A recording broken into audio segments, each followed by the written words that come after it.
통해서 예수님이 우리에게 전도를 어떻게 가르치셨는지에 대한 얘기를 하겠습니다.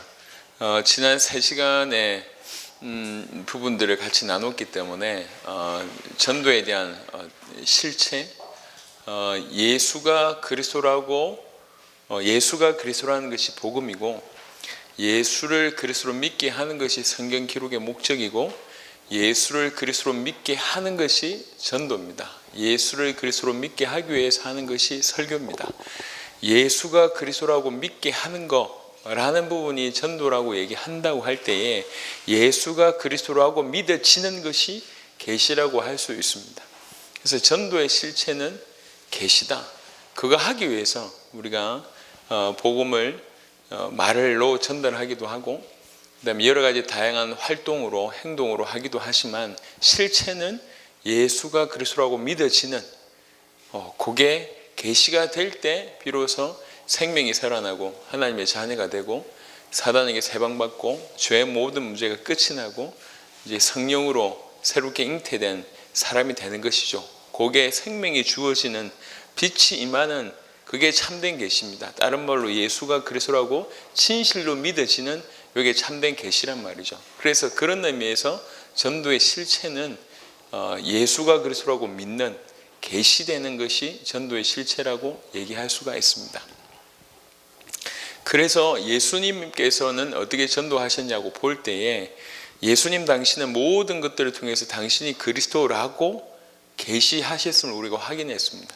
그래서 예수님은 어떤 때는 설교하시고, 어떤 때는 기적 일으키시고, 어떤 때는 치유하시고, 이게 아니고 모든 것들을 통해서 계시하셨다고. 당신이 그리스도라고. 치유를 통해서 예수가 그리스도 되심을 계시하셨고, 설교를 통해서 당신을 계시하셨고, 변론을 통해서 계시하셨고, 사건을 통해서 계시하셨습니다. 다른 말로 모든 것들을 통해서 예수님은 당신을 그리스도라고 계시하신 겁니다.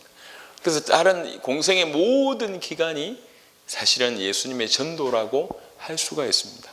그래서 예수님의 전도를 조금 더 깊이 보면, 계시라는 부분들로 이해한다면 그냥 전하는 것이 아니라 아들과 아들의 소원대로 계시를 받는 자 외에는 아버지를 아는 자가 없다. 그래서 아들의 소원대로 계시를 받는 자, 이게 전도의 대상입니다. 어떤 면에서는. 그래서 계시를 받는 자를 위해서, 계시를 받는 자가 충분히 계시를 받을 수 있도록 계시하는 것이 예수님의 전도였습니다. 이게 사실은 굉장히 중요한 건데요. 계시를 받는 자가 있다라는 관점에서 그들이 계시를 받을 수 있도록 하는 모든 것들이 예수님의 삶이었습니다. 그렇게 받아들인다면 우리는 어떻게 전도할 수 있느냐, 계시라는 입장에서 어떻게 할 수 있느냐고 얘기할 때 예수님이 했던 방법들이 전부 우리에게 적용될 수 있는 것이죠. 계시를 받는 자를 위해서 있다는 전제하에 그 계시를 받는 자가 계시를 받을 수 있도록 하는 우리의 모습, 삶, 이런 모든 것들이 전도와 바로 연결이 된다 볼 수 있습니다. 그래서 예수님의 전도를 보면 설득하거나 꼬시지 않았습니다. 많은 대다수를 소위 말해 홀리지 않았습니다. 고쳐주고 믿으라 이렇게 얘기하지 않았습니다. 아주 기적을 일으키고 내가 그리스도 맞지? 그럼 믿으라 이렇게 설명하지 않았습니다. 꼬시지도 않고 설득하지도 않았습니다. 계시를 받는 자가 계시를 받을 수 있도록 예수님은 사셨습니다. 어떤 경우에는 메시지를 통해서, 어떤 경우에는 치유를 통해서, 어떤 경우에는 전혀 아무 액션을 취하지 않고 그냥 단지 부르시니 나를 따라오느라, 이것으로만 예수님은 계시를 하셨고, 그 계시를 받는 자는 그걸 받았습니다. 그걸로 좋겠습니다. 그래서 예수님께서 성경의 전도 중에 도대체 전도의 실체는 뭐냐? 예수가 그리스도라고 믿게 하는 것이 전도다. 믿어지는 것을 계시라고 얘기할 때 전도의 실체는 계시라고 해도 과언이 아니다. 그러면 어떻게 이 전도를 할 수 있겠냐? 예수님은 어떻게 전도했냐라고 볼 때 예수님은 모든 걸 통해서 당신이 그리스도이심을 계시하셨다. 공생의 기간 전체가 예수님의 전도라고 할 수 있다. 그 예수님의 전도는 계시를 받는 자가 계시를 받을 수 있도록 충분히 계시하셨다. 우리가 이해가 안 될 수 있는 많은 것도 계시를 받는 자에게는 충분히 했다는 거죠. 어떤 때는 모습으로, 말 한마디로, 어떤 때는 기적으로, 치유로, 메시지로 저렇게 했다는 거죠. 이게 예수님의 전도였습니다. 이게 우리에게 적용될 수 있냐? 적용될 수 있습니다. 우리도 계시를 받는 자가 있다는 사실. 오늘 이제 조금 이따 마태복음 10장을 볼 때도 그런 각도로 볼 건데 있다는 거죠. 계시를 받는 자가. 그 계시를 받는 자가 계시를 받을 수 있도록 우리가 삶을 살고 우리의 모습을 준비하고 다양한 액션을 취한다면, 그 관점을 가지고 인도를 받는다면 우리의 전도의 방법은 굉장히 다양해질 수 있겠다는 겁니다. 예수님의 전도의 실체, 예수님의 전도에 대한 얘기들을 이제 첫 시간부터 3시간, 지난 시간까지 했습니다. 자, 네 번째 시간으로, 그럼 예수님이 전도를 어떻게 가르치셨냐? 시간이 많지 않기 때문에 우리 마태복음 10장 5절부터 한번 보겠습니다. 5절부터 15절에 예수께서 이 12를 내보내시며 명하여 이르시되 이방인의 길로도 가지 말고 사마리아인의 고을에도 들어가지 말고 오히려 이스라엘 집에 잃어버린 양에게로 가라. 가면서 전파하여 말하되 천국이 가까이 왔다 하고 병든 자를 고치며 죽은 자를 살리며 나병 환자를 깨끗하게 하며 귀신을 쫓아내되 너희가 거저 받았으니 거저 주라. 너희 전대에 금이나 은이나 동을 가지지 말고 여행을 위하여 배낭이나 두벌 옷이나 신이나 지팡이를 가지지 말라. 이는 일꾼이 자기의 먹을 것 받는 것이 마땅함이라. 어떤 성이나 마을에 들어가든지 그 중에 합당한 자를 찾아내어 너희가 떠나기까지 거기서 머물라. 또 그 집에 들어가면서 평안하기를 빌라. 그 집이 이에 합당하면 너희 빈 평안이 거기 임할 것이요 만일 합당하지 않으면 그 평안이 너희에게로 돌아올 것이니라. 누구든지 너희를 영접하지도 아니하고 너희 말을 듣지도 아니하거든 그 성이나 집이나 성에서 나가 너희 발의 먼지를 떨어버리라. 내가 진실로 너희에게 이르노니 심판날에 소돔과 고모라 땅이 그 성보다 견디기 쉬우리라. 아멘. 예수가 그리스도라는 복음을 모르면 마태복음 10장 같은 전도는 절대로 할 수가 없습니다. 또 조금 전에 우리가 살펴봤던 것처럼 계시를 받는 자 외에는, 아들의 소원대로 계시를 받는 자 외에는 아버지를 알 수가 없다라는 이런 부분들이 깊이 있게 이해되지 않으면 오늘 마태복음 10장은 잘 이해가 되지 않을 겁니다. 그래서 많은 사람들이 지금 펼치고 있는 전도하고 너무 다른 얘기입니다. 발에 먼지를 떨어버리라, 이런 얘기는 그동안의 입장에서 펼치던 전도운동과 아니면 많은 전도단체하고는 이건 말이 안 되는 얘기거든요. 이게 뭐 사역리를 펼친다든지 전도 폭발을 한다든지 이런 많은 얘기를 들어봤잖아요. 그들은 아예 생각지도 않고 있는 얘기입니다. 네 발에 먼지 떨어버리고 나가라, 뭐 이런 얘기들은 있을 수 없는 얘기거든요. 왜 이럴 수 있냐는 얘기죠. 자, 오늘 읽었던 말씀 중에 다른 데 가지 말고 이스라엘 집에 잃어버린 양에게로 가라, 이렇게 먼저 말씀하셨고, 가면서 전파하여 말하되 천국이 가까이 왔다. 계시를 받는 자가 있다라는 기준으로 볼 때에 7절 8절이 이해가 되는 겁니다. 이해가 되는 겁니다. 요것으로도 충분하구나. 요것으로. 또 8절에 보면 병든 자 고치고 죽은 자 살리고 나병한 자 깨끗하고 귀신을 쫓아내되, 만약에 이것이 전도의 기준이라고 얘기하면 우리 중에 대부분은 못합니다. 어떻게 죽은 자를 살리고 병든 자를 고칩니까? 근데 예수님의 기준으로 보자고요. 예수님의 기준으로. 예수님도 이런 일을 하셨잖아요. 이런 일을 하면서 결국 이런 일이 포인트가 아니었고, 이런 일을 통해서 계시받을 자가 계시받을 수 있도록 행동했다는 얘기거든요. 이게 기준이라면 우린 못합니다. 예수님 전도를 할 수가 없어요. 하지만 이걸 통해서 사람 모으고 이걸 통해서 복음 전해라, 이 얘기를 하는 게 아니에요. 반드시 이렇게만 해야지 복음 전할 수 있다라는 얘기를 하는 게 아닙니다. 예수님이, 우리가 마태복음 1장부터 28장을 쭉 훑어봤잖아요. 예수님의 모습이 이런 모습이거든요. 병든 자 고치고 죽은 자 살리고 나병한 자 고치고 귀신 쫓아내고, 너희가 거저 받았으니 거저 주라. 이건 이 포인트는 거저 받았으니 거저 주라는 얘기죠. 중요한 건 이런 일들을 통해서만 전도가 된다는 얘기를 하는 게 아닙니다. 이런 것들을 통해서 계시받을 자가 있다는 얘기죠. 이게. 근데 이런 일을 통해서만 복음 전할 수 있다는 관점은 절대로 아닙니다. 예수님이 하셨던 것을 그대로 얘기합니다. 그러니까 7절 8절에 보면 말 한마디를 통해서도 계시받을 수 있고, 죽은 자 살림에서 계시가 임할 수 있고, 병든 자 고침에서 계시 임할 수 있는 겁니다. 예수님이 하실 수 있는 다양한 방법을 통해서 계시가 임할 수 있도록 했다는 거죠. 그리고 너희 전대에 금이나 은이나 동을 가지지 말고 여행을 위하여 배낭이나 두버롯이나 신이나 지팡이를 일을 가지지 말라. 이는 일꾼이 자기의 먹을 것을 받는 것이 마땅함이라. 제 성경에 보면 이게 어디서 나온지 모르겠는데 성경의 난제 또 나왔네요. 지팡이와 신을 가져갈까 말까. 이게 지금 성경 난제로 적혀 있습니다. 자, 이런 걸 읽을 때마다 그래, 이거 난제겠죠. 가져가야 됩니까? 말아야 됩니까? 이게 전혀 포인트에 대해서는 다 잊어버리고 예수님의 한 말의 의도를 전혀 알지 못하고 뭐가 중요한지도 감을 전혀 찾지 못하고 있습니다. 가져가면, 가져가란 말입니까? 안 가져가란 말입니까? 그게 지금 중요합니까? 일꾼이 져먹을 거 이렇게 받는 건 마땅하다, 이 얘기를 하기 위해서 언급한 부분이잖아요. 이게 너무 안타까운 거죠. 전도도 마찬가지입니다.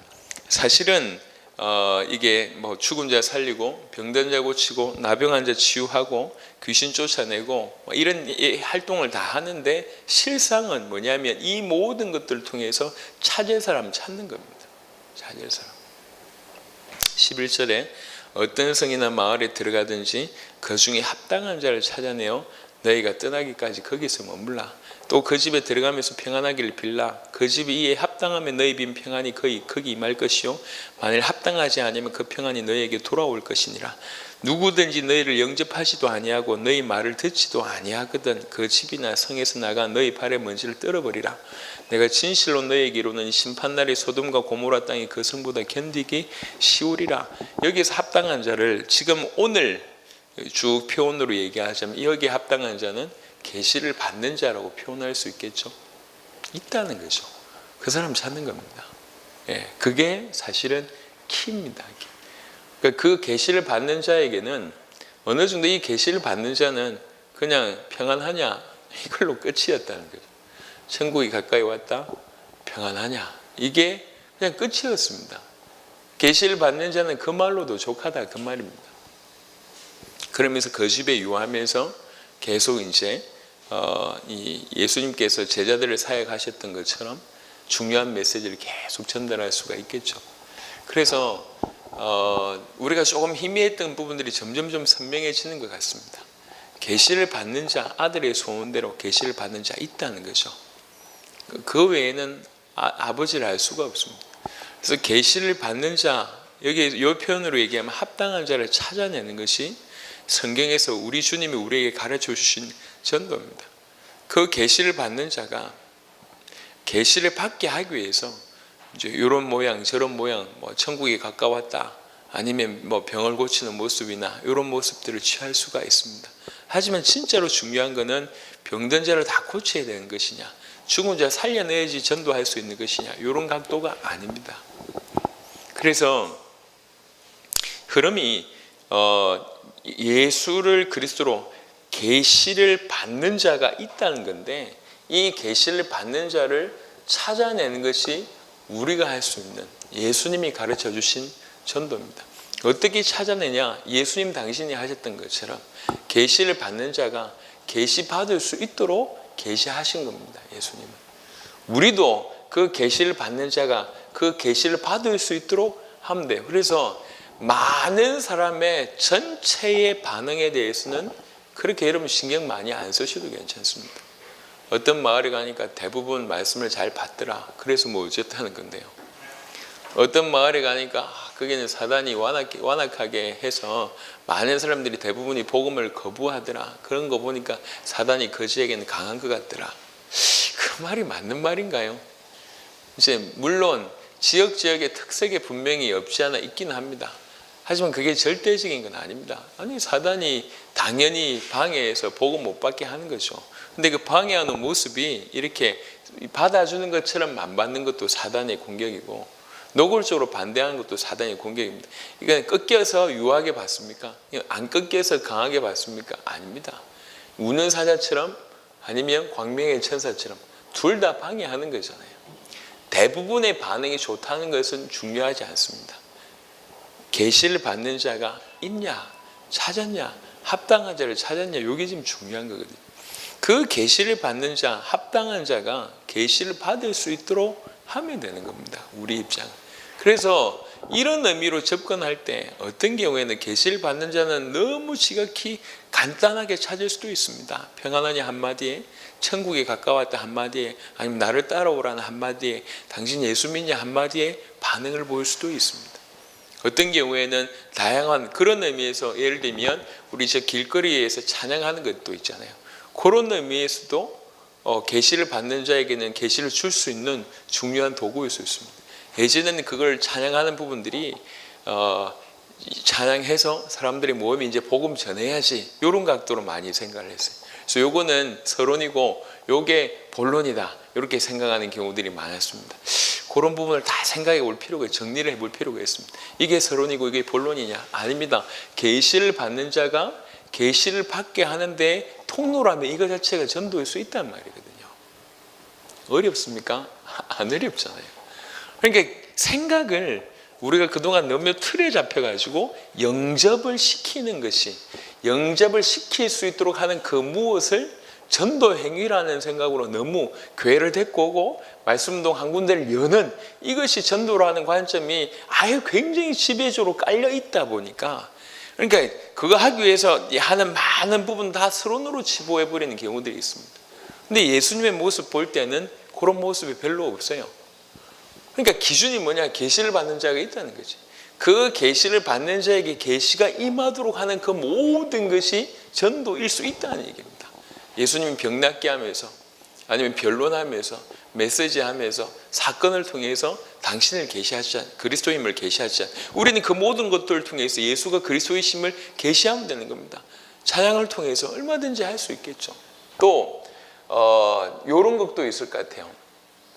그동안 우리가 좀 많이 오해돼서 있었었는데, 왜 교회에서 많은 활동들을 하는 거 있잖아요. 뭐 불쌍한 사람들 도와준다든지, 뭐 구제한다든지, 이런 많은 활동을 구제만 목표로 할 때는 다 틀린 겁니다. 하지만 계시 입장에서 그걸 접근한다면 또 굉장히 유익할 수가 있습니다. 이 부분. 우리는 지금까지 어떻게 했냐면 그런 걸 통해서 영접 기도를 시키고 교회를 데려오는, 이렇게 하니까 이 부분은 서론이고 다른 건 이게 본론이라는 접근을 계속 하니까 이렇게 서론만 하는 인생은 전도 못하는 놈이고, 요거 해가지고 영접시키는 놈은 전도하는 놈이다, 이렇게 각인되어 있거든요. 아닌 것 같아요. 그게 지금 영접을 시키지 말자는 얘기를 하는 게 아닙니다. 전도라는 정의를 다시 내려서 예수님께서는 어떻게 전도했고 우리는 우리에게 뭐라고 얘기하고 있는지를 지금 얘기하고 있는 겁니다. 계시를 받는 자가 계시를 받을 수 있도록 돕는, 이게 지금 우리에게 필요한 겁니다. 그래서 예수님께서 마태복음 10장을 통해서 너무 간단하게 합당한 자가 있는데, 그 합당한 자를 찾는 방법에 대해서는 너무 간단하게 얘기했어요. 평안하냐 물어봐라. 그 평안이 임하면, 그 집에 임하면, 그 받을 만하면 그 집에 평안함이 임한다, 이렇게 얘기하잖아요. 평안한 자, 합당한 자를 찾는 방법에 대해서는 너무나 간단하게 얘기하고 있습니다. 너무나. 이 평안하냐라고 얘기한 게 전도냐라고 물어본다면 그 이전의 입장에서는 그건 전도가 아니에요. 서론이지. 평안하냐 마음문 열어놓고 그 다음에 가서 뭐 예수가 그래서 뭐 이렇게 뭐 서론 본론교를 얘기했겠지라고 할 수 있는데, 이게 서론이고 이게 본론, 그렇게 보는 게 맞냐? 아니면 이것 자체가 전도라고 보는 게 맞냐는 거죠. 계시 받는 자에게 계시가 임하도록 하는 것이 전도라고 얘기할 때에 요거 자체가 충분히 계시가 전달되는 차원으로 봤을 때는 충분히 전도라고 할 수 있다는 얘기입니다. 그렇다고 볼 때는 우리가 할 수 있는 폭이 굉장히 좀 넓습니다. 그래서 꼭 서론, 본론, 결론 1번, 2번, 3번이 전달되는 것이 전도냐? 아닙니다. 그래서 지금 오늘날도 요 두 부분 가지고 굉장히 많이 싸우고 있습니다.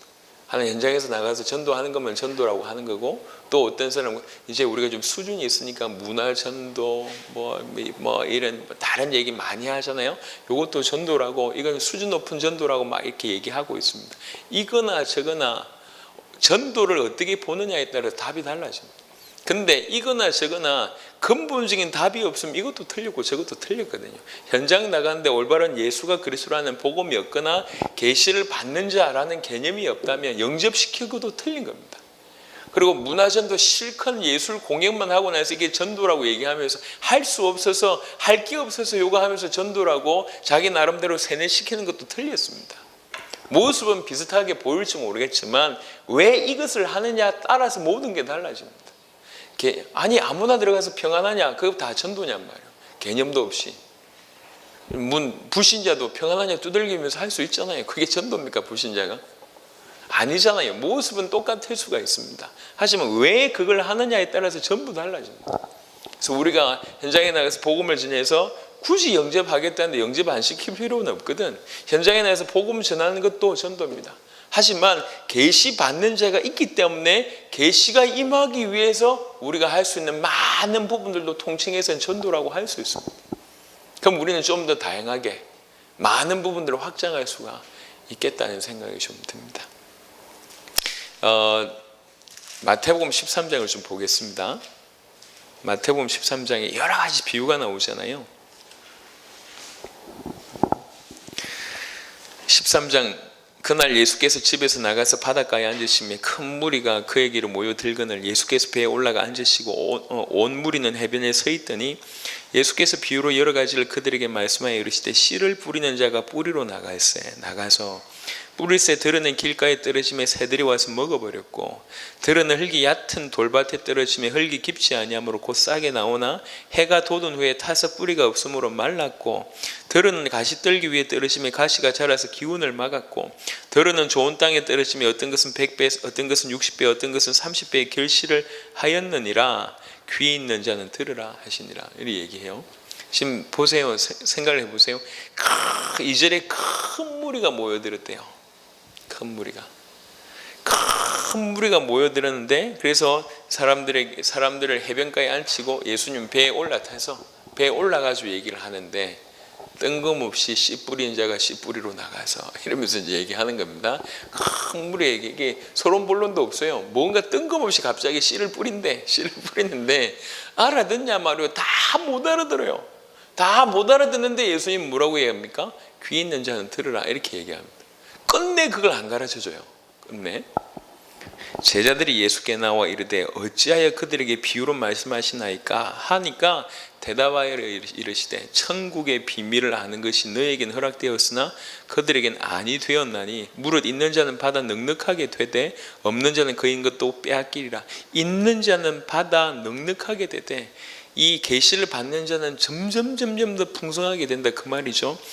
그러므로 내가 그들에게 비유로 말하는 것은 그들이 보아도 보지 못하며 들어도 듣지 못하며 깨닫지 못함이니라 이렇게 얘기합니다. 깨닫지 못하게 한다는 얘기죠. 이사야 예언이 그들에게 이루어졌으니 이르렀으되 너희가 듣기는 들어도 깨닫지 못할 것이요 보기는 보아도 알지 못하리라. 이 백성들의 마음이 완악하여져서 그 귀는 듣기에 둔하고 눈은 감았으니 이는 눈으로 보고 귀로 듣고 마음으로 깨달아 돌이켜 내게 고침을 받을까 두려워함이라 하였느니라. 아닌 사람이 깨달으면 골치 아픈 얘기입니다. 이게 그러나 너희 눈은 봄으로 너희 귀는 들음으로 복이 있도다. 내가 진실로 너희에게 이르노니 많은 선지자와 의인이 너희가 보는 것들을 보고자 하여도 보지 못하였고 너희가 듣는 것들을 듣고자 하여도 듣지 못하였느니라. 그런즉 씨 뿌리는 비유를 들으라. 지금 누구한테 하는 얘기입니까? 제자들에게 하는 얘기요. 끝까지 얘기 안 해주십니다. 그런즉 아무나 천국 말씀을 듣고 깨닫지 못할 때에는 악한 자가 와서 그 마음에 뿌려진 것을 빼앗나니 이는 곧 그 길가에 뿌려진 자요. 천국 말씀을 들었는데 깨닫지 못하면 금방 가져간단 말이에요. 금방 가져갑니다. 돌밭에 뿌려졌다는 것은 말씀을 듣고 즉시 기쁨으로 받되 그 속에 뿌리가 없어 잠시 견디다가 말씀으로 말미암아 환난이나 박해가 일어날 때는 곧 넘어지는 자요. 가시떨기에 뿌려졌다는 것은 말씀을 들으나 세상의 염려와 재물의 유혹에 말씀에 막혀 결실하지 못하는 자요. 좋은 땅에 뿌려졌다는 것은 말씀을 듣고 깨닫는 자니 결실하여 어떤 것은 100배 어떤 것은 60배 어떤 것은 30배나 되느니라 하시더라. 예수께서 그들 앞에 또 비유를 들어 이르시되 이렇게 제자들에게 설명하고 또 비유를 들어 이르시되 천국은 좋은 씨를 제밭에 뿌린 사람과 같으니 사람들이 잘 때 그 원수가 와서 곡식 가운데 가라지를 덧뿌리고 갔더니 싹이 나고 결실할 때 가라지도 보이거늘 집 주인의 종들이 와서 말하되 주여 밭에 좋은 씨를 뿌리지 아니하였나이까. 그런데 가라지가 어디서 생겼나이까. 주인이 이르되 원수가 이렇게 하였구나. 종들이 말하되 그러면 우리가 가서 이르기를 뽑기를 원하시나이까. 주인이 이르되 가만두라. 가라지를 뽑다가 곡식까지 뽑을까 염려하노라. 둘 다 추수 때까지 함께 자라게 두라. 추수 때에 내가 추수꾼들에게 말하기를 가라지는 먼저 거두어 불사르게 단으로 묶고 곡식은 모아 내 곡간에 넣으리라 하시니라. 겨자씨 비유, 그 다음에 이 가라지 비유를 볼 때에 이거 우리가 알 수 있는 게 뭐냐면 분명히 밭이 있는데 옥토가 있다는 것과 분명히 똑같이 자라는데 여기 보면 곡식이 있고 그 다음에 가라지가 있다는 거예요. 똑같이 있다는 거거든요. 이런 부분을 가지고 조금 이 마태복음 13장을 이해를 하면 굉장히 풍성해집니다. 또 비유를 들어 이르시되 천국은 마치 사람이 자기 밭에 갖다 심은 겨자씨 하나 같으니 이는 모든 씨보다 작은 것이로되 자란 후에는 풀보다 커서 나무가 되매 공중의 새들이 와서 그 가지에 깃들이니라. 겨자씨 비유를 얘기한 겁니다. 너무 작아 보이는데 나중에 가장 큰 나무가 된다. 많은 새들이 깃든다고 얘기합니다. 겨자씨 같은 이런 사람이 있다는 거거든요. 또 비유로 말씀하실 때 천국은 마치 여자가 가루 서말 속에 갖다 넣어 전부 부풀게 한 누룩과 같으니라. 누룩 굉장히 소량입니다. 근데 전부를 부풀게 한 겁니다. 이런 예비된 자 아니면 제자 아니면 오늘 계속 시종일관 얘기했던 계시를 아들의 소원대로 계시를 받는 자가 있다는 겁니다. 그 중심으로 지금 계속 얘기합니다. 옥토가 있다. 곡식에 있다. 겨자씨가 있다. 그리고 누룩이 있다. 예수께서 이 모든 것을 무리에게 비유로 말씀하시고 비유가 아니면 아무것도 말씀하지 아니하셨으니. 자, 이것을 다 비유로 계속 얘기하는데 무리가 막 벙찐 거죠. 무리가 너무 많아요. 근데 갑자기 씨 뿌리는 비유했다가 곡식과 가라지 비유했다가 그리고 겨자씨 비유했다가 그리고 누룩 비유하고 이러니까 분명히 들어요. 그리고 보는데 듣기는 듣고 보기는 보는데 못 알아듣는 거지. 계속 얘기합니다. 귀 있는 자는 들으라. 이 얘기합니다. 귀 있는 자는 들으라. 아니 좀 시원스럽게 얘기해 주면 되는데 자꾸 이래요. 그러면서 이는 선지자를 통하여 말씀하신 바 내가 입을 열어 비유로 말하고 창세부터 감추인 것들을 드러내리라 함을 이루라 하심이라. 비유로 말하는데 창세부터 감추인 것들이 복음을 드러내고 있습니다. 그거를 알아듣는 자가 있다는 얘기죠.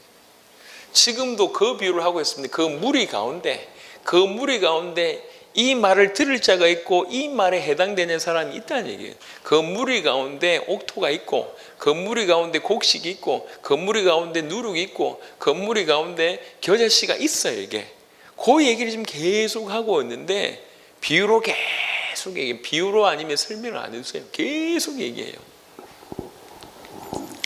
알아듣는 자가 있습니다. 이에 예수께서 무리를 떠나서 집에 들어가시니 제자들이 나와 이르되 밭에 가라지 비유를 우리에게 설명하여 주소서 이렇게 얘기합니다.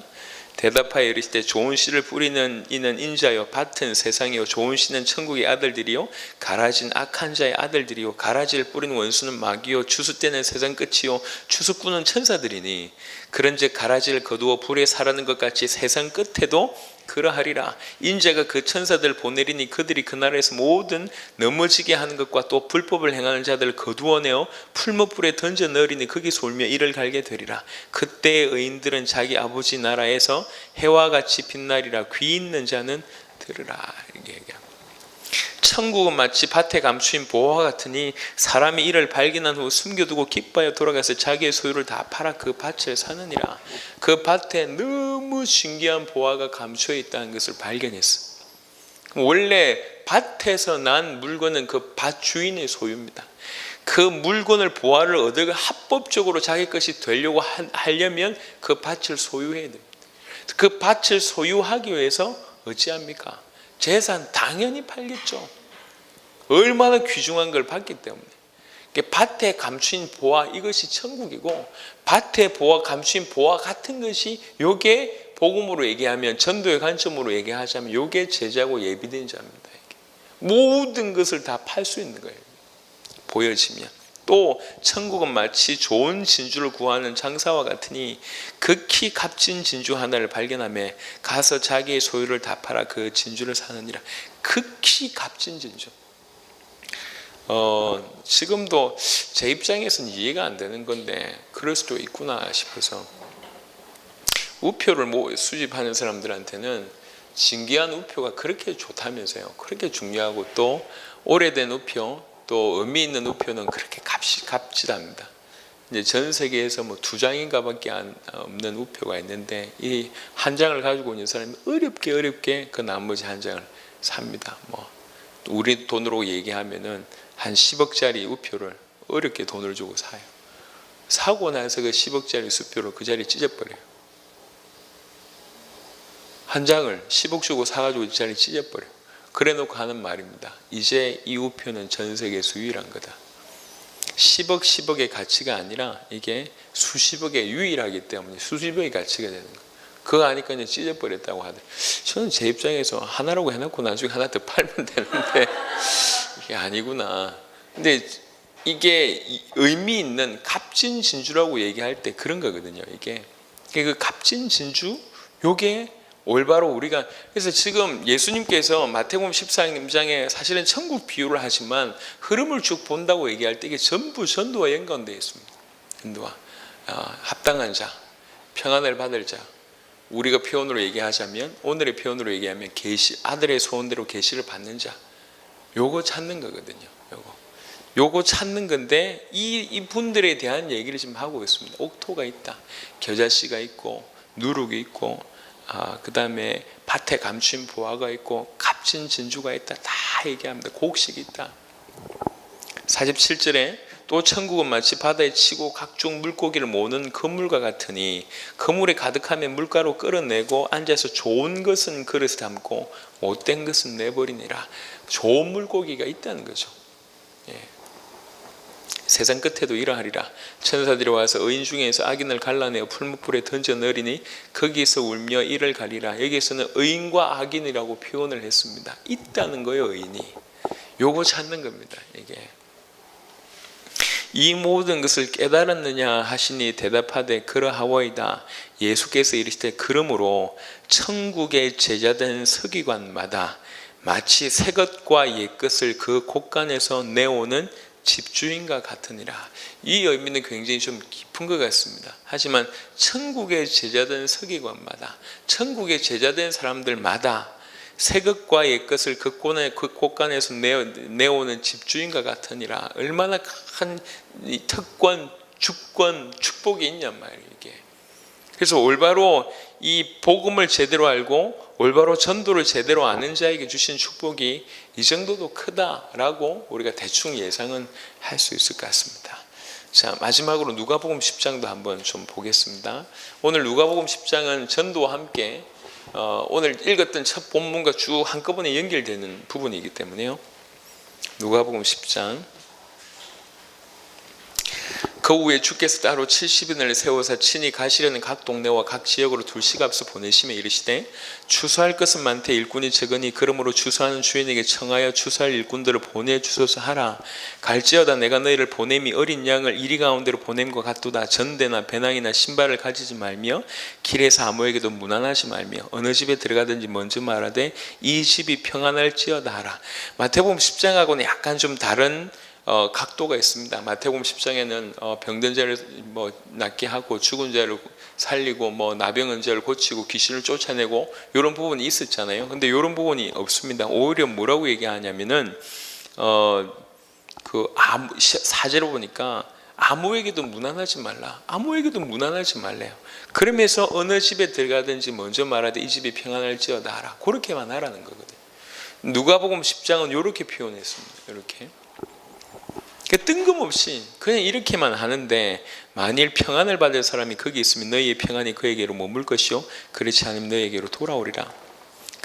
요 장면은 마치 뭐와 같냐면 마태복음 4장 19절하고도 너무 좀 일치하는 것 같아요. 예수님이 나를 따라오너라 내가 사람 낚는 어부가 되게 하리라. 베드로를 그렇게 부르잖아요. 그거 사실 너무 뜬금없는 그 일에 베드로하고 안드레는 따릅니다. 그리고 검을 깁고 있는 세베대의 두 아들 야고보 요한에게도 그냥 부르시니 표현한 부르시니 이렇게 전부예요. 근데 따라요. 이게 그 전후를 잘 모르겠습니다. 하지만 전후의 기사를 모른다 하더라도 우리가 이 부분으로 이해를 한다면 계시를 받는 자에게 충분히 주께서 계시하셨다. 그 모습 그대로 말 한마디로 계시하셨다라고 이해한다면 풀리는데요. 그걸 지금 그대로 누가복음 10장으로도 설명할 수 있겠습니다. 그냥 아무 말을 안 해. 그냥 평안할지어다 이거요. 그런데 평안을 받을 사람이 받는다니, 계시를 받는 사람이 있다는 얘기죠.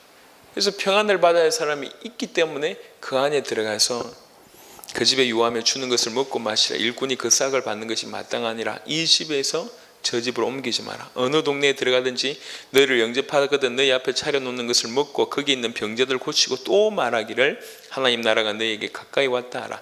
여기는 각도가 이제 영접하거든 들어가서 이제 병 고치고 하나님 나라 얘기해라 이렇게 얘기합니다. 어느 동네에 들어가든지 너희를 영접하지 아니하거든 그 거리로 나와서 말하되 너희 동네에서 우리 발에 묻은 먼지도 너희에게 떨어버리노라. 그러나 하나님의 나라가 가까이 온 줄을 알라 하라. 내가 너희에게 말하노니 그날의 소돔이 그 동네보다 견디기 쉬우리라. 화 있을진저 고라시나 화 있을진저 벳세다야 너희에게 행한 모든 권능을 두로와 시돈에서 행하였더라면 그들이 벌써 베옷을 입고 제에 앉아 회개하였으리라. 심판때에 두로와 시돈이 너희보다 견디기 쉬우리라. 가브나움아 네가 하늘에까지 높아지겠느냐 음부에까지 낮아지리라. 너희 말을 듣는 자는 곧 내 말을 듣는 것이요 너희를 저버리는 자는 곧 나를 저버리는 것이요 나를 저버리는 자는 나 보내신 이를 저버리는 것이니라. 이렇게 얘기를 하고 있습니다. 이게 누가복음 10장의 70인들에게 이 전달하는 전도의 내용입니다. 전도 방법치고는 사실은 굉장히 뭐가 없어요. 이래라 저래라 하는 얘기가 없어요. 그냥 이래라 저래라는 각도로 얘기하자면 그냥 가서 평안할지어다 이게 끝이고 영접하거든 병자 고치고 하나님 나라에 대해서 더 얘기해라 이게 전부입니다. 70을 보내면 좀 자세하게 이런 상황은 이렇게 하고 저렇게 저렇게 대처하고 이런 질문에 이런 성경 구절로 뭐 어떻게 하고 이런 게 오늘날 많은 선교단체들이 하는 그런 전략들이 있잖아요. 그래야 되는데 그런 게 없어. 그냥 가면 어느 집이나 가서 문안해라 평안할지어다. 그러면 평안을 받을 사람을 찾을 수 있는데 그 집에 유해라. 이 집에서 저 집으로 옮기지 말고 영접하는 그 집에서 병자 고치고 하나님 나라에 대해서 더 전해라. 요겁니다. 이게 너무 어떻게 보면 빈약한 것 같은데 우리가 그 지금까지 전도에 대한 개념을 조금 성경적으로 또 예수님의 표현으로 빌자면 계시를 받는 자를 있다라는 관점과 그 계시를 받는 자에게 계시가 임하도록 하는 차원에서 해석을 한다면 충분히 이해가 되는 구절입니다. 그래서 요 구절대로 인도를 받으면 돼요. 70인이 기뻐하며 돌아오 이르되 주여 주의 이름이면 귀신들도 우리에게 항복하더이다. 이 70인의 고백이 보통 같으면 야 주님 정말 그런 사람이 있던데 너무 많이 찾았습니다. 아니면 그런 사람들이 정말로 있던데 너무 참 감사했습니다. 이런 얘기 해야 될 건데 뜬금없이 뭐 얘기하냐면 주의 이름이면 귀신들도 우리에게 항복하더이다라고 얘기합니다. 누가복음 10장 1절에서 16절에 있었던 그 내용하고는 전혀 상반된 얘기를 하고 있어요. 그게 무슨 말이냐? 이 사람들한테 그게 충격인 거예요. 귀신들이 항복하는 게 그게 충격인 거예요. 그게 제대로 눈을 아직 못 뜬 것이죠. 여하튼 그러니까 예수님께서 그 관점을 바꿔주십니다. 예수께서 이르시되 사탄이 하늘로부터 번개같이 떨어지는 것을 내가 보았노라. 내가 너희에게 뱀과 청갈을 밟음이 원수의 모든 능력을 제어할 권능을 주었으니 너희를 해칠 자가 결코 없으리라. 그러나 귀신들이 너희에게 항복하는 것으로 기뻐하지 말고 너희 이름이 하늘에 기록된 것으로 기뻐하라 하시니라. 이러면서 중요한 메시지를 이제 뭐가 본론인지를 얘기합니다. 그래놓고 오늘 우리가 첫 시간에 했던 그 본문으로 이어집니다. 그때에 예수께서 성령으로 기뻐하심에 이르시되 천지의 주제이신 아버지 이것을 지혜롭고 설계 있는 자들에게는 숨기시고 어린 아이들에게는 나타내심을 감사하나이다. 옳소이다. 이렇게 된 것이 아버지의 뜻이니이다. 내 아버지께서 모든 것을 내게 주셨으니 아버지 외에는 아들이 누구인지 아는 자가 없고 아들과 또 아들의 소원대로 계시를 받는 자 외에는 아버지가 누구인지 아는 자가 없나이다 하시고 제자들을 돌아보시며 조용히 이르시되 너희가 보는 것을 보는 눈은 복이 있도다. 내가 너희에게 말하노니 많은 선지자와 임금이 너희가 보는 바를 보고자 하였을 때 보지 못하였으며 너희가 듣는 바를 듣고자 하였을 때 듣지 못하였느니라. 아멘. 이렇게 이제 정리가 쭉 됩니다. 진실로 누가복음 10장 1절에서 16절 전도를 내보낼 때 예수님께서 하신 말씀과 감사 기도할 때 누가복음 10장 22절의 말씀이 이게 결론으로 쭉 연결이 됩니다. 평안을 받을 자가 있다. 아들의 소원대로 계시를 받는 자가 있다는 거죠. 요 말고는 아버지를 아는 자가 없다. 진실로 계시를 받는 것이 그게 전도의 실체라고 얘기할 수 있고, 계시를 받는 자에게 계시 받을 수 있도록 하는 그 모든 것이 우리 입장에서는 전도 행위라고 할 수가 있겠습니다. 그래서 그런 의미에서 우리 전도의 개념이, 전도라는 부분이 굉장히 많이 확장이 될 수가 있습니다. 꼭 영접기도 시키기 위해서 말을 하는 요것만이 전도 행위가 아니라 계시를 받는 자가 계시 받을 수 있도록 하는 그 모든 것들이 전도 행위일 수 있단 말이에요. 길거리 나가서 하는 찬양 전도라든지 아니면 다양한 문화 활동을 통해서 계시를 전달한다든지 다양한 것들을 통해서 그게 고급지든지 수준 낮든지 상관없이 계시를 받는 자가 있는데 계시를 받도록 하는 그 무엇입니다. 그래서 이런 의미로 볼 때에 앞으로 하나씩 좀 정리를 해야 되겠지만 영접 기도에 대해서 아니면 말씀 운동에 대해서 아니면 교회 인도에 대해서 이런 부분들도 우리가 굉장히 좀 폭넓게 지혜롭게 해석을 하면서 인도를 좀 받을 필요가 있겠다는 생각이 듭니다. 지금까지 전도 하나가 오해되어 있어서 많은 사람들이 현장 나가서 말을 하지 못하는 것에 대한 눌림, 난 복음 받았는데 왜 전도를 못하냐, 이런 생각을 또 많이 하고 있고, 또 반대로 나가서 조금 하면 굉장히 이렇게 남들은 못하는데 난 한다라는 교만한 이런 부분들이 없지 않아 있습니다. 그러니까 생각 자체를 복음이 뭐며 전도가 뭔지가 기본에 쫙 깔리면 우리도 예수님처럼 예수님이 공생의 전체가 예수가 당신이 그리스도이심을 나타내는 전도의 삶이었다면 우리의 삶도 그러할 수 있단 말이에요. 사건을 통해서, 우리가 선포하는 말을 통해서, 주고받는 대화를 통해서, 아니면 남들은 알지 못하지만 우리가 의도한 그 무엇, 비유 형태든지 어떤 형태든지 그 무엇을 통해서 계시를 받는 자가 계시받을 수 있도록 하는 그런 의미의 우리가 SNS를 활용하는 것도 굉장히 좋은 것 같습니다. 그런 부분들도 어떤 사람한테는 너무 싫은 얘기지만 어떤 사람한테는 굉장히 선명하고, 그동안 우리는 공격적이라는 얘기를 많이 들었습니다.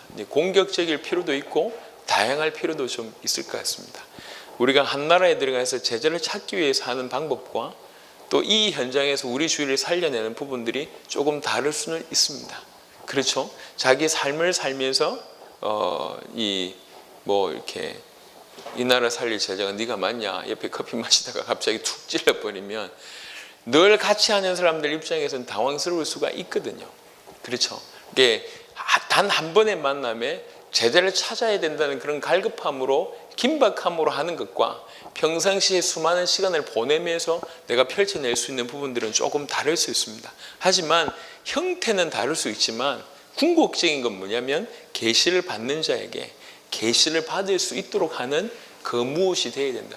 그럼 우리의 삶이 모든 삶이 전도자의 삶이 될 수 있다. 전도하는 삶이 될 수 있다. 전도하는 삶. 그래서 오늘 누가복음 10장 22절로 오늘 전체 강의가 누가복음 10장 22절, 마태복음 11장 27절 한 구절로 정리가 될 수 있겠다 싶은 생각을 합니다. 정리를 좀 하겠습니다. 전도가 뭐냐? 이 부분은 오랜 고민이었고 많은 사람들의 숙제였습니다. 그런데 전도 이전에 복음을 알지 못하면 전도의 정의는 절대로 내려질 수가 없습니다. 예수가 그리스도다. 이것이 복음입니다. 예수님이 십자가와 부활로 우리 인생의 모든 문제, 즉 사단의 문제, 죄의 문제, 하나님과 단절된 문제, 그로 말미암아 온 모든 문제를 영원히 완벽하게 단번에 끝냈다라는 것이 복음입니다. 이 복음을 전달하는 것, 그리고 이 복음을 믿게 하는 것이 전도고, 믿게 하려고 기록된 것이 성경입니다.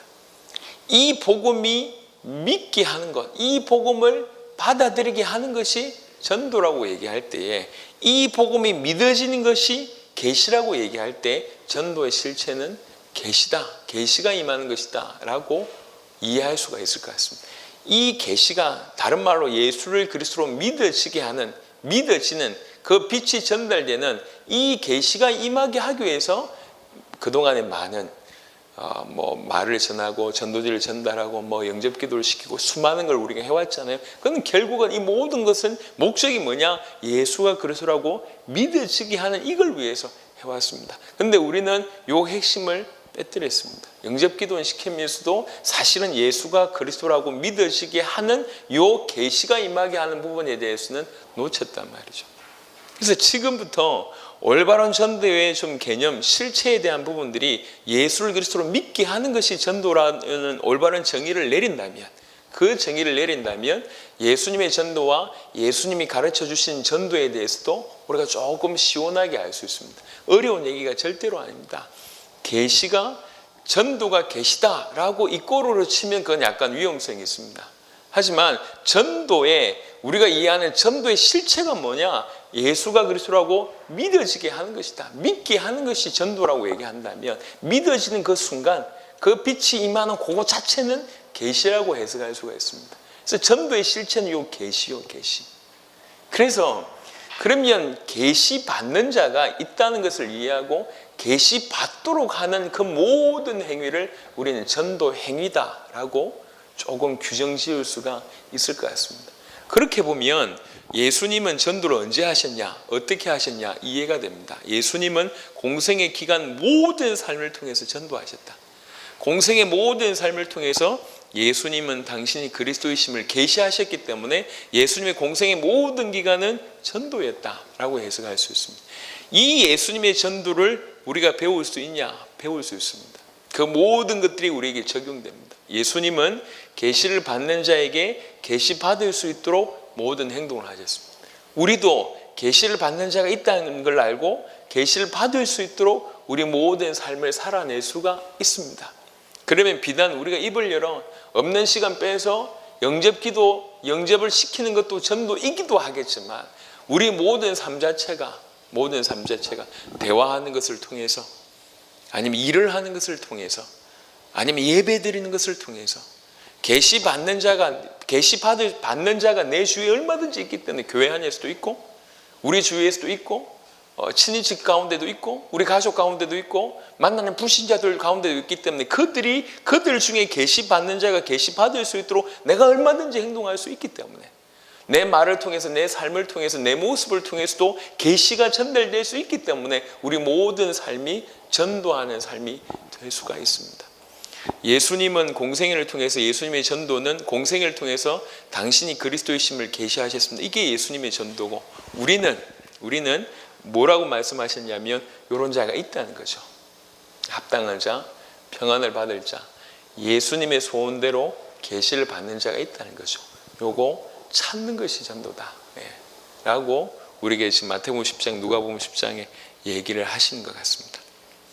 그래서 오늘 그동안에 우리가 전도에 대해서 많이 고민했던 부분들이 조금 정리가 되고 있는 것 같은데, 지금 이 자리에 적은 숫자가 이제 있습니다. 하지만 하나님께서 이게 전도에 대해서 이렇게 드러내는 것이 실상 아주 사실인데 이 자리를 통해서 드러낸 게 맞다면, 이 시간은 하나님 보실 때 의미 있는 시간 정도가 아니라 앞으로 당대 세계복음화에 있어서 굉장히 무언가를 바꿀 수 있는 시간일 수도 있습니다. 우리가 지금 전도에 대해서 이렇게 말을 하고 정의를 내리고 이것이 올바른 성경의 전도라고 밝히는 이런 부분들이 하나님께서 그토록 원하신 게 맞았다면 비록 적은 숫자 앞에서 짧은 시간 얘기했지만 이 파급력은 굉장할 것이다. 아까 제가 혼자서 말씀을 전하고 첫 강의를 하고 내려가서 가만히 앉아있는 중에 그런 생각이 드러났습니다. 감추인 것들이 드러났구나 이런 생각이 들었어요. 그래서 이거는 어떻게 보면 그냥 우리 전도 방향을 조금 더 점검해보자라는 차원이 아니고 감추인 것들이 드러난 것이라면 우리가 지금 앉아있는 이 시간 듣고 있는 이 시간 나름 정리한 이 시간들은 앞으로 역사에 있어서 이렇게 없어서는 안 될 굉장히 귀중한 시간이었다 생각이 듭니다. 처음으로 정리해서 성경의 전도라는 부분들을 다시 좀 풀어내고 있는 부분입니다.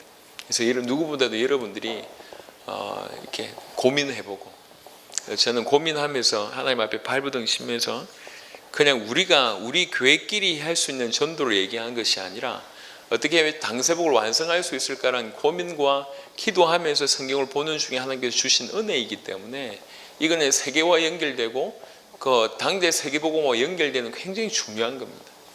그런 부분들을 또 여러분하고 이렇게 오늘 이 시간에 나누어지게 됐습니다. 앞으로도 이 성경의 전도를 통해서 하나님 은혜 주셔서 더 좀 정리되게 하시면서 이것들이 우리 안에 먼저 정리가 되고 액션을 취하기 전에 좀 정리가 된다면 많은 부분에 오해됐던 부분들을 풀어낼 수 있을 것이고 또 한편으로는 급속적인 확산이 될 수 있을 것이다. 그냥 단순히 어떤 활동을 하는 것이 전도가 아닙니다. 활동을 하는 것이 전도가 아니라 전도의 개념이 좀 폭넓단 말이에요. 생각보다 그 깊이를 가지고 이렇게도 할 수 있고 저렇게도 할 수가 있는 겁니다. 그래서 다시 한번 말씀을 드립니다. 성경에서 말하고 있는 복음은 예수가 그리스도라는 겁니다. 성경은 이 사실을 믿게 하기 위해서 기록되었습니다. 예수를 그리스도로 믿게 하기 위해서. 예수를 그리스도로 믿게 하는 거, 요게 설교고, 요게 전도고, 요게 선교입니다. 양육입니다. 모든 것이 여기에 초점 맞춰져 있습니다. 예수를 그리스도로 믿게 하는 것. 그래서 전도적인 관점에서 봤을 때도 예수를 그리스도로 믿게 하는 것이 전도고 예수가 그리스도라고 믿어지는 것이 계시라고 할 수 있습니다. 계시. 그래서 전도의 핵심은 계시다. 믿어지는 것이다. 전도의 실체가 계시다. 믿어지는 것이다. 라고 이해할 수 있단 말이에요. 이게. 그래서 전도가 이렇게 이해가 되면 다른 걸 많이 하지만 결국 요렇다라고 이해가 되어지면 우리가 그럼 어떻게 행동해야 되고 어떻게 인도받아야 될지가 나머지가 싹 다 나옵니다. 전도의 실체가 계시다라는 부분을 두고 예수님께서 하신 공생을 보니까 이게 다 해석이 되는 거예요. 아, 예수님의 전도는 모든 삶을 통해서 하셨구나. 예수님은 당신이 그리스도이심을 모든 삶과 사건을 통해서 하셨구나.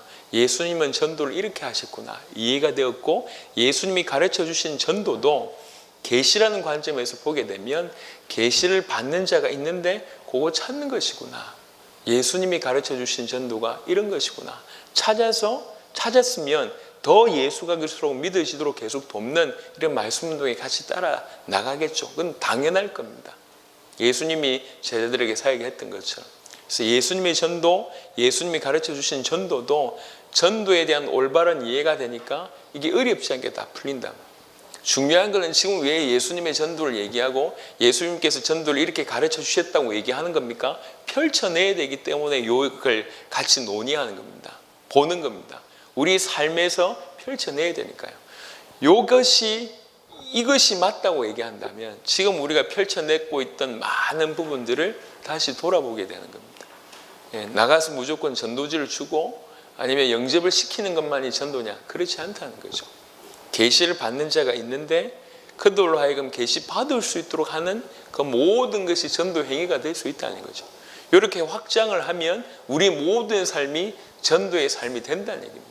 왜 그러냐? 내 주위에 계시를 받을 수 있는 계시를 받는 자가 내 주위에 얼마든지 있을 수 있기 때문에 가족 가운데, 친척 가운데, 인척 가운데, 교회 가운데, 불신자들 가운데, 만남 가운데 그 모든 것들을 염두에 두고 계시 받는 자가 계시 받을 수 있도록 매 순간 우리가 인도를 받는다면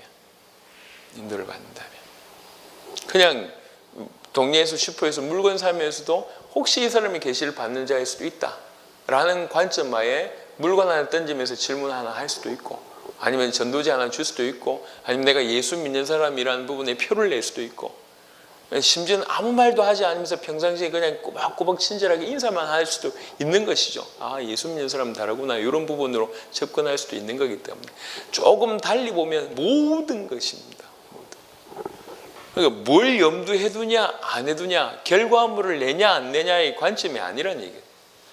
계시받는 자가, 아들의 소원대로 계시받는 자가 계시받을 수 있도록 하는 겁니다. 우리의 모든 삶. 그 방향으로 맞추시면 하루 이틀, 한 달, 두 달 더 눈이 열리고 더 집중이 되고 그들을 살리기 위해서 방향을 틀게 되면, 실제로 이것들이 더 풍성해지면 이 나라에는 이 방법으로, 저 나라에는 저 방법으로 또 확장이 될 겁니다. 오늘 전도는 예수를 그리스도로 믿게 하는 것이고, 예수를 그리스도로 믿는 그것이 계시라고 얘기할 때 전도의 실체는 계시다. 이게 첫 시간에 했던 얘기고요. 예수님은 어떻게 전도하셨냐, 이게 둘째, 셋째 시간이었습니다.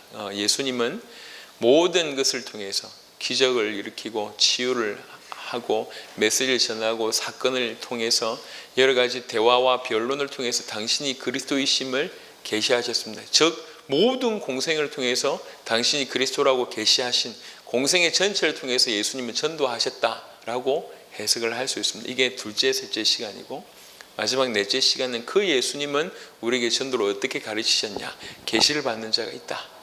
합당한 자, 평안한 자가 있다. 그들을 찾는 것이다. 어떻게 하면 되겠냐. 그들이 계시를 받는 자이기 때문에 계시를 받을 수 있도록 그냥 한 거예요. 해라는 거지. 평안하냐, 그걸로 족하다는 겁니다.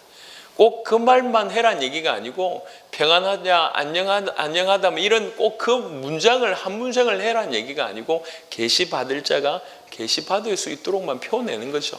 이렇게 그게 전부였습니다. 적어도 초대교회 부분들은 조금 더 발전이 되는 것을 볼 수가 있습니다.